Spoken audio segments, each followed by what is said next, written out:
I recently picked up the Insta360 Link webcam. It's a really cool device with a lot of really cool features. For brevity, I'm just going to call this thing the Link because saying Insta360...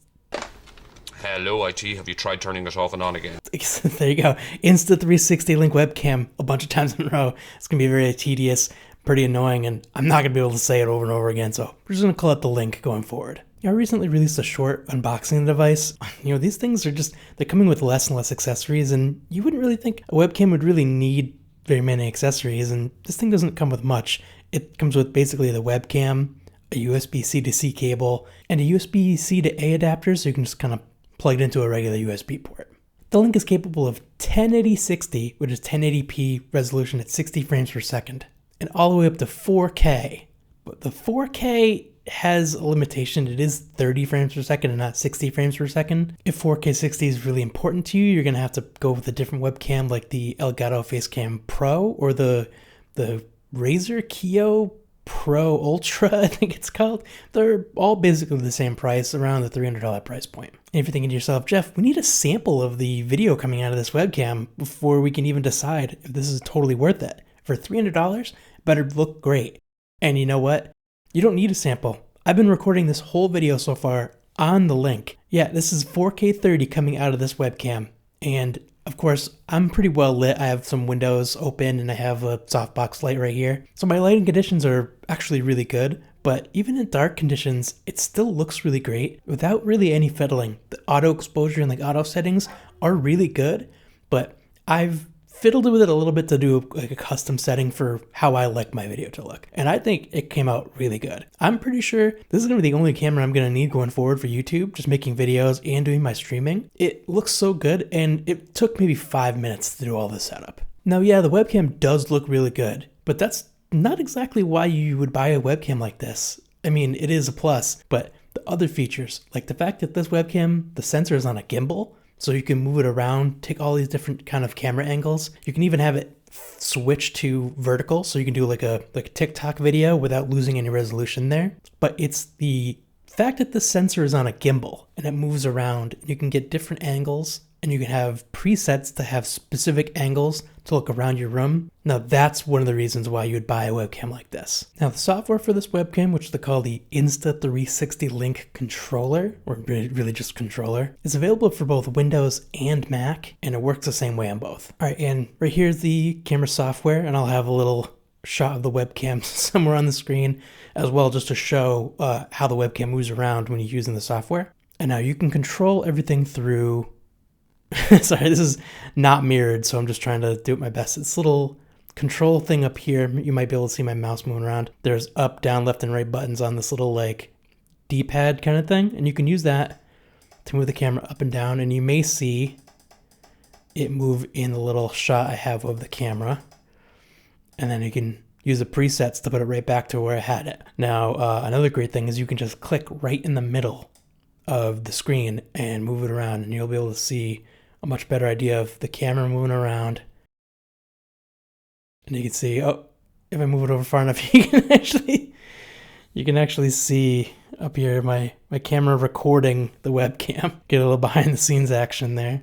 So I can go back to my presets. So the presets are really cool. There's hotkeys you can set. You can set whatever keyboard hotkeys you want, and then if you have like a Stream Deck or a Touch Portal or anything like that, you can then create a button for it and then have it automatically go to those different camera views whenever you want, really, and just press a button, different camera shot, which is really neat, just really cool. Now, this isn't necessarily the first webcam to do this. There is another one, I believe it's like the Ozbot something, but I don't know if the software is this intuitive or if the camera quality is even this good. The sensor that's in this webcam is a really big sensor, so it lets in a lot of light, and the quality is just amazing, as you can already tell. But it has some cool features that we're going to show off here. There's a few buttons down here you can do. So there's tracking. Oh, that's something I'll get to in a little bit, the tracking and the whiteboard stuff. Overhead mode is only useful if you have the webcam set up so it's sideways, and then it can shoot. It'll be angled pretty much like it is now on top of my monitor, but because it's mount it differently, it'll point directly down at like a surface. So one of the really cool features here is the desk view mode. So if you have something that you want to show off, you can click on desk view down here and it'll pop the camera down and you can be like, hey, check this out. And it's kind of hard to do because you have to hold things in a weird way, but it automatically like puts the lens down. Sorry, it's hard to do it like this. It puts the lens down at an angle at the desk and it warps the view to make it look like it's pointing straight down. It's pretty obvious that it's not pointing right down at me because everything's kind of all wobbly and you can kind of see from shadows and like different angles that it's at an angle. But in a pinch, like you could really use this on like a live stream or a YouTube video where you could be like, hey, check out this item. You kind of have to stick it really far out because the camera's at an angle, so you're not able to like point it straight down the center. But this is really cool to be able to show something off and be like, hey, you know, check out what this thing does. But I purposely created a zoom option. So now you're really zoomed in and you really have, I mean, look at, you can see like the pores of my skin, but the colors are really great and like everything's super zoomed in. And it doesn't feel like you really lose that much quality when you zoom this far in. It's nuts. So let's go back to my YouTube video shot. And one really weird quirk that I noticed is that if you go from desk view to a preset that's not a desk view preset, it just goes to like a basic view and you have to click it again for it to move again, which is a little odd. But let's go into the image settings. So you have if you turn auto exposure and auto white balance on, it does everything itself. But one thing that's kind of hard to work with when you're doing live streaming or if you're recording like YouTube videos like I am, is if anything changes in the light or anything moves, it'll auto change some stuff and it kind of looks funky. Now, if you're on like a regular meeting, like if you're using this thing for your work meetings, then auto exposure and auto white balance are probably just fine, and it looks really good with those auto settings. I purposefully changed up the settings, so I changed shutter speed. Now, shutter speed's not something that you normally see in a webcam, but you can change the shutter speed, which recommended it's typically twice the number of your frames per second. So this is 4K 30 frames per second. So my shutter speed's at 1/60. And then you add the ISO to raise the brightness to whatever you need it to be after that. My temperature is at 4000 Kelvin because that's what my softbox light is set at. And that's basically daylight. So it matches the light that's in here. And then I add a little bit of saturation because otherwise it doesn't capture the redness, pinkness of my skin here. But yeah, now you can save it as a preset. So if you have to update the software or reload something, it doesn't change it back to default settings. And now I turned off the gesture settings, which is another great thing about this webcam. So I will turn them back on just to show you what you can do. So if you put your hand up, just like a flat hand, you can actually see in the camera shot that it blinked blue, so you know that it worked. If I move around, this thing's gonna follow me everywhere I go. Oh, you saw my laptop there. It's gonna follow me everywhere I go, and then if you want to turn it off, you do that again, turns off, and then we can go back to our YouTube preset, and there we go. It's that easy. I haven't created the Stream Deck buttons for that yet, but I will be doing that as soon as I can. Now, zoom is really cool. Zoom, you just make the little L shape with your fingers. Yep, and you can see it's detecting it. And if I go up, it zooms in. I'm pretty close to this camera. I think I might have to step back a little bit for it to... Nope, it's not doing it. Oh, okay, it caught the other way. I see, you have to be kind of slow about it. That might be as far as it will zoom in. But yeah, it'll zoom in and out with that little gesture, and then you can have it follow you again. And it will follow you everywhere you go. Woo! This is really neat. I'm gonna turn that off. Now the V one is for the whiteboard. I don't have a whiteboard set up. You get little stickers. I'm gonna turn that off and go back to my preset here. You get little stickers that have little corners, and you can put them on the corners of the whiteboard. When you do the whiteboard thing, it'll detect those stickers and will set the whatever's on the whiteboard as like full screen here. And you can just have automatically like snap to the whiteboard. And that's awesome if you're using a whiteboard. This is definitely the kind of thing that webcam you would want to use if you're like a teacher or if you're in like a lot of work meetings and you have actual physical media that you are presenting. You can have it just snap to your whiteboard and show all your graphs and whatever you've drawn out on there, which is like really neat. Not something that I personally will ever use. I don't think I'll ever own a whiteboard, but that's pretty awesome. So we have different options as well down here. So tracking speed, you can set to how fast it will snap to you when you move around. The single tap is you can actually physically tap the webcam. So if I like touch the webcam, it blinks and then now it's doing the tracking. So if you don't want to use the gestures, which I've turned off, if you don't want to use the gestures, you don't have to. AI zoom automatically detects the shape of your body and will zoom in so that you're centered and you're perfectly in the frame. I'm not using that. I set everything manually personally, but if you don't want to have to deal with any of those settings, turn on AI zoom, it'll automatically set to like how you want it. So there's a couple like kind of macro settings. So if you want it half body, so it would be like what I am here, it would do the zoom for that. If you want to zoom in on your head, it'll do that. Let's test it out because I do have a preset. So half body, whole body. I think it's zoomed out as far as it will go. So I'm going to do, doesn't look like it's doing much. I think maybe it needs to be in tracking for it to actually do that. Oh, yes. It does need to be in tracking. So when you have tracking set up, I'm not going to do the hand gesture.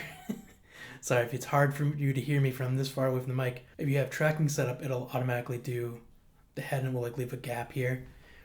If I automatically set half body, it will automatically track me for half my body, and the whole body